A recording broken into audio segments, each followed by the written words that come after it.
요한복음 1장 43절에서 46절 우리 같이 한 목소리로 우리 합독하겠습니다. 시작. 이튿날 예수께서 갈릴리로 나가려 하시다가 빌립을 만나 이르시되 나를 따르라 하시니 빌립은 안드레와 베드로와 한 동네 베세다 사람이라. 빌립이 나다나엘을 찾아 이르되 모세가 율법에 기록하였고 여러 선지자가 기록한 그 일을 우리가 만났으니 요셉의 아들 나사렛 예수니라. 나다나엘이 이르되 나사렛에서 무슨 선한 것이 날 수 있겠느냐. 빌립이 이르되 와서 보라 하니라. 아멘. 요즘 너무 마음이 아파요. 지난 화요일인가요? 수요일인가요? 총격 사건이 나서 많은 사람들 죽었죠. 근데 또 연이어서 너무너무 큰 산불이 나서 막 그냥 집들이 타고 막 동물들이 어디로 가야 될지 몰라서 막 뛰어다니고 참 그런 안타까운 모습을 TV를 통해서 보게 됩니다. 막 수백만 불짜리 막 집이 막 그냥 잿더미가 되고 막 그러잖아요, 그죠?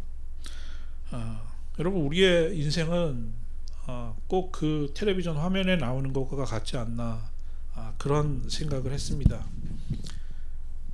우리의 삶이 너무 불안정하다는 것이죠. 어느 날 갑자기 불이 나서 그냥 한 줌에 재가 되는 것처럼 우리가 애지중지하던 모든 것들이 그냥 한순간에 그냥 한 줌의 재로 없어지는 거죠.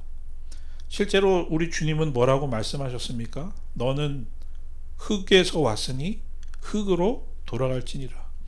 여러분, 우리의 인생이 끝나고 나면 남는 것이 아무것도 없어요. 뭐밖에 없냐? 한 줌의 흙밖에 없어요. 그렇죠? 흙이에요. 우리는 흙에서 왔으니 흙으로 돌아갈지니라. 우리가 인생을 살아가면서 얼마나 많은 땀을 흘리고 수고를 합니까? 우리의 열정을 드립니까? 그런데 결국에 우리의 삶에 남는 것은 한 줌의 흙이더라는 것입니다.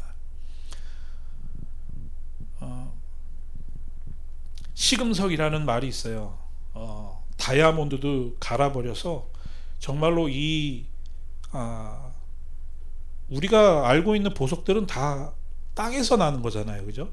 땅에서 나온 그 광석들이 얼마나 값어치가 있나를 기준으로 알 수 있는 것이 시금석이라는, 시금석을 갖다가 갈아보고 가공을 해보고 하면 이게 얼마나 가치가 있는 건지 알 수 있는 기준이 되는 게 시금석이라고 하지 않습니까? 우리 신앙생활에 시금석이 있습니다. 그게 뭐냐면 바로 감사입니다. 오늘 저는 감사, 우리가 하나님 앞에 가져야 하는, 성도로서 가져야 하는 절대적인 감사의 조건이 있는데, 그게 무엇인가 한번 말씀을 통해서 잠깐 나누었으면 좋겠습니다. 오늘 우리가 읽은 본문 말씀은 제자 빌립을 예수님께서 부르시는 장면입니다. 저는 빌립을 개인적으로 좋아합니다. 왜 좋아하냐면 저하고 너무 비슷한 구석이 많기 때문에 그렇습니다. 예수님께서 불러주신 모습이나 예수님께서 같이 사역을 하면서 잠깐 등장하는 빌립의 모습이지만, 그런 빌립의 모습을 보면서 저는 마음속으로 참 내가 빌립 같아. 그런데 저런 빌립이 나중에 예수님의 은혜를 받는 것을 보면서 제가 은혜를 받습니다. 왜냐하면요, 빌립은 굉장히 이성적이고 굉장히 합리적인 걸 좋아하는 사람입니다. 제 아내하고 저하고 맨날 싸우는 단골 주제 가운데 하나가 그거예요. 당신은 너무 이성적이야.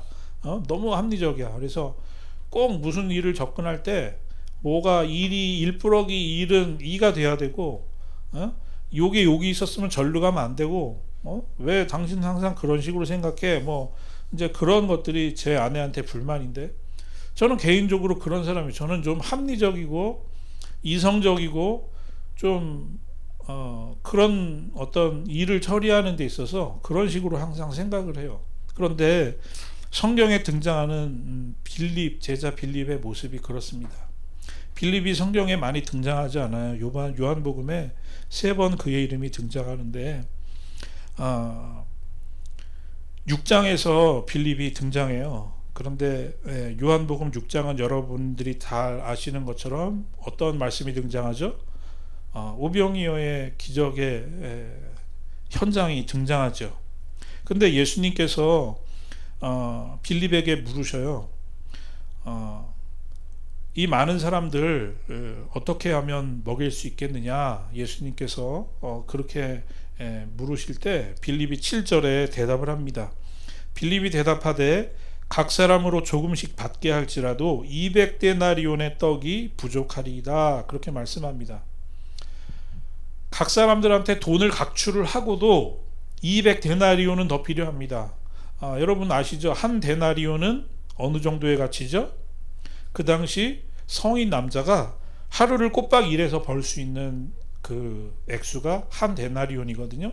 그러니까 200데나리온이라는 거는 성인 남자가 거의 한 반년 이상을 일해야지 벌 수 있는 그런 액수입니다. 그러니까 사람들한테 돈을 좀 이렇게 다 각출을 해서 걷어도 200데나리온이라는 돈이 부족합니다.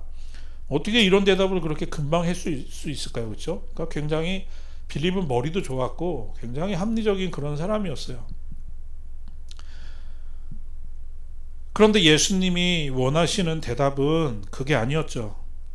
그런데 오늘 세상이 원하는 사람, 또 이 세상을 살아가려면 이런 합리적인 생각들이 필요해요. 그렇죠? 이런 엉뚱한 그런 계획과 생각을 가지고 이 땅을 살아갈 수가 없어요. 합리적으로 계산을 잘 해서 그 나온 그 계산의 그 값을 가지고 우리는 이 땅을 살아가요.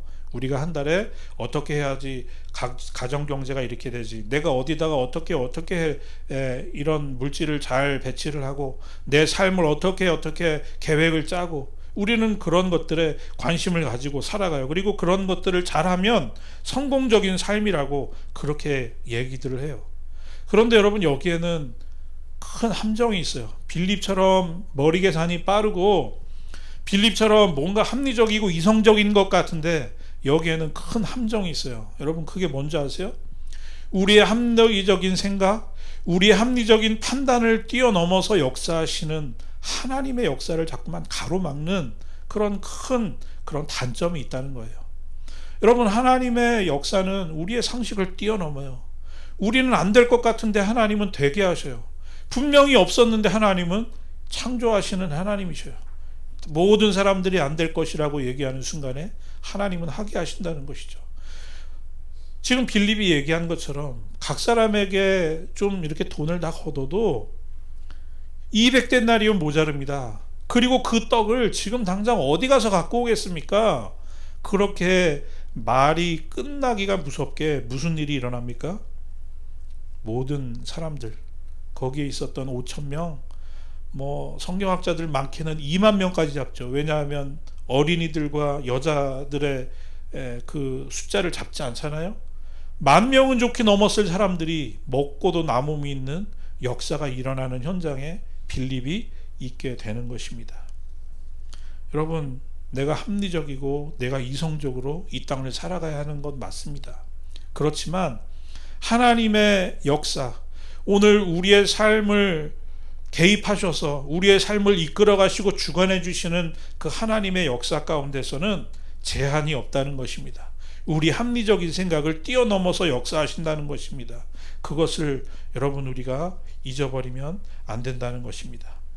또 빌립이 등장하는 말씀이 요한복음 12장에 등장합니다.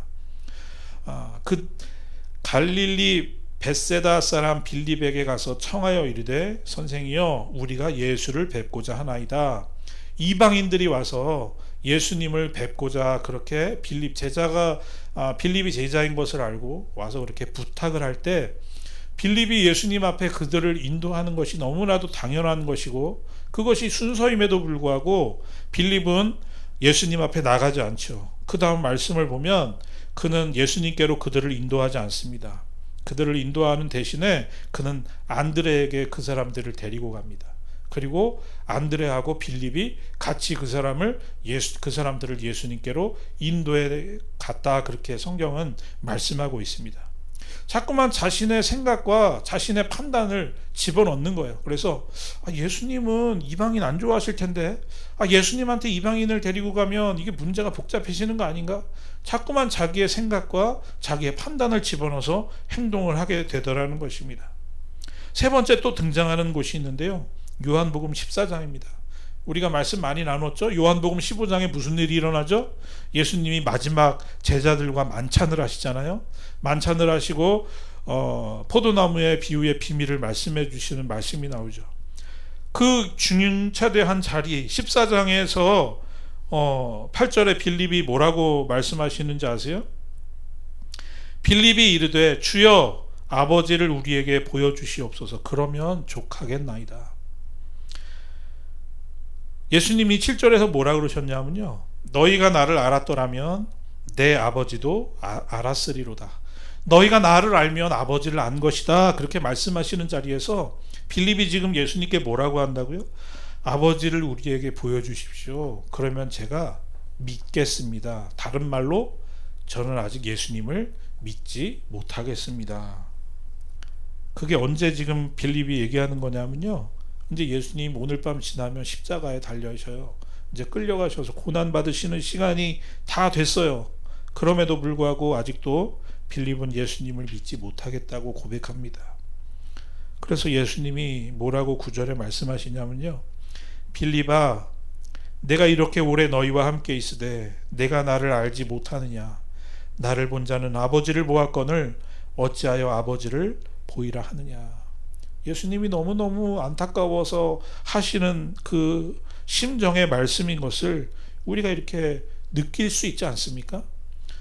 근데 안타깝게도 공간복음의 이것으로 빌립의 말씀은 끝이에요. 더 이상 빌립의 그 기사가 없어요. 이 미숙한 믿음의 상태로 공간복음이 끝이 나요. 더 이상 빌립의 기사를 찾을 수 없어요. 그런데 결론부터 말씀드리면 우리의 생각이 얼마나 짧았는가를 빌립은 멋있게 반전의 역사를 드러내죠. 그는 귀한 복음의 사도가 되어서 순교의 자리에까지 이르렀던 그런 빌립이 되었던 것을 우리가 잘 알고 있습니다.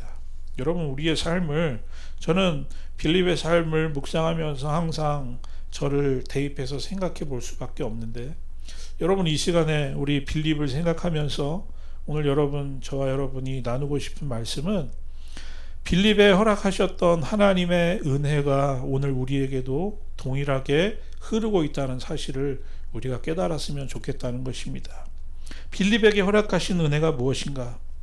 오늘 먼저 빌립에게 허락하신 은혜는, 오늘 우리가 하나님 앞에 우리의 마음을 열 수 있도록 우리의 삶의 아주 세밀한 부분까지 하나님은 헤아리셔서 우리로 하여금 하나님의 백성 삼으시고 우리의 삶을 이끌고 계신다는 것입니다. 여러분, 저는 말씀드렸잖아요. 저는 좀 합리적이고 재고 제일 답답한 거 저는 그런 거예요. 이 보이스피싱이라 그러죠. 이렇게 전화 와가지고 막 속여먹는 사람들, 그래서 막 돈도 막 뺏기고 그러잖아요. 아니 도대체 왜 그러는 거야? 그런 일이 왜 일어나? 저는 그런 거 굉장히 아주 답답한, 저한테도 좀 그런 전화 한번 왔으면 좋겠어요. 제가 그냥 아주 혼쭐을 내주고 싶은 그런 마음이 있는데, 그런 저를 생각해 보면, 와, 눈에 보이지 하나님을 내가 믿고 그 하나님을 내가 이렇게 말씀으로 전하는 목사가 되었다는 것을 생각해 보면, 와, 우리 하나님 참 대단하시구나. 우리 하나님이 나를 너무너무 잘하셔서 어디로 빠져나갈 수 없게 아주 어릴 때부터 세뇌 교육을 그냥 엄청 그냥 빡세게 시키셔가지고 오늘 나로 하여금 이 자리에 있게 하시는구나 라는 사실을 여러분, 저는 고백할 수밖에 없습니다. 하나님께서, 우리 예수님께서 빌립을 부르시는 모습, 오늘 우리가 읽었는데요, 여러분, 빌립을 부르시는 예수님의 모습, 베드로를 부르시는 예수님의 모습, 안드레를 부르시는 예수님의 모습 다 틀린 거 여러분 알고 계세요? 예수님께서 베드로에게 찾아가셔서 깊은 데로 가서 그물을 던져라. 그 찢어질 수밖에 없는 그물 끌어올린 다음에 베드로가 예수님 앞에, 예수님 저는 죄인입니다, 저를 떠나십시오 고백했죠. 그런데 그게 초면이 아니었어요. 오늘 벌써 예수님은 베드로를 만나서 베드로에게 말씀을 시작하셨어요. 오늘 우리가 읽지 않았지만 예수님께서 뭐라고 베드로에게 만나서 말씀하시죠?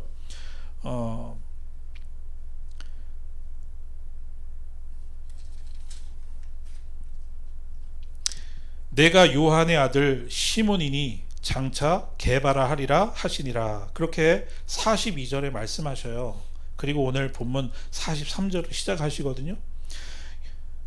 베드로는 성격이 어때요? 아주 불과 같은 사람이에요. 굉장히 즉흥적인 사람이에요. 그런데 그 사람한테 예수님께서 가셔서 불과 같은 사람한테 말씀을 하시기를 천천히 꼭 가랑비에 물 젓듯이 기회 있을 때마다 베드로에게 가셔서 예수님 말씀하시기 시작하셔요. 그래서 결국에는 베드로가 예수님께로 오게 되죠.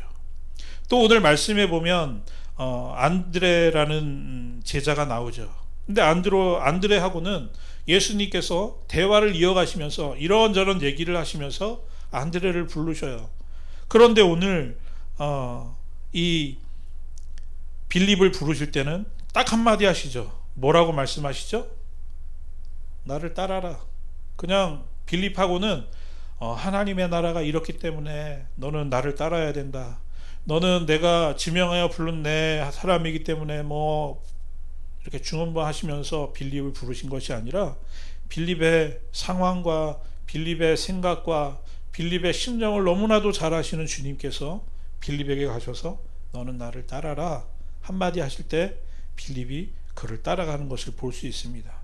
얼마나 그 부르심이 힘이 있고 강력했는지 빌립보다 더한 사람이 나타나죠. 나다나엘이라는 사람이 나타나요.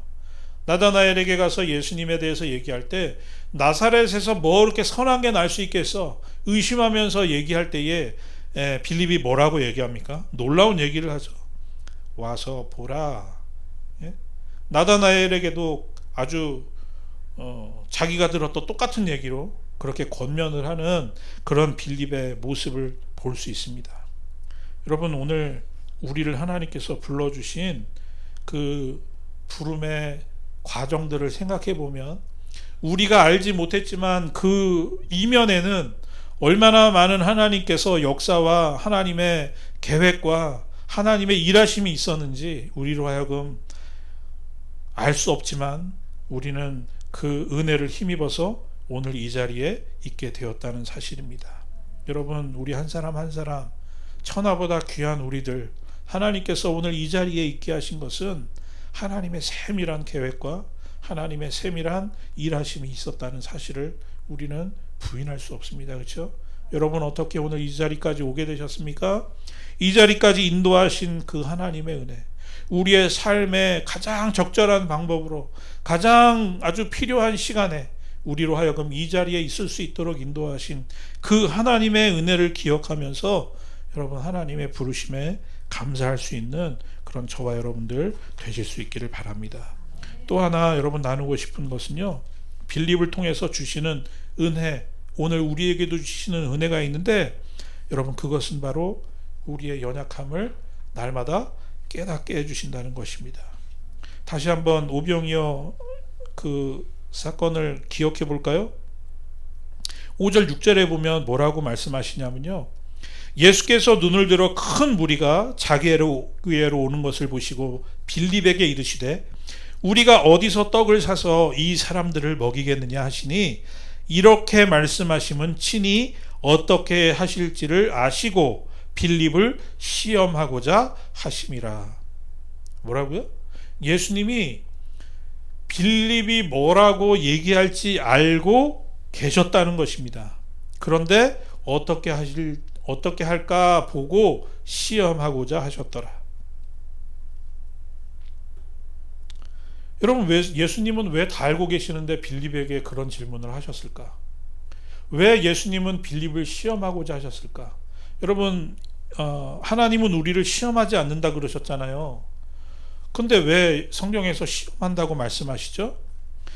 하나님이 우리에게 시험하지 않는다고 말씀하신 그 시험은 바로 사단이 우리에게 하는 시험을 말씀하는 거예요.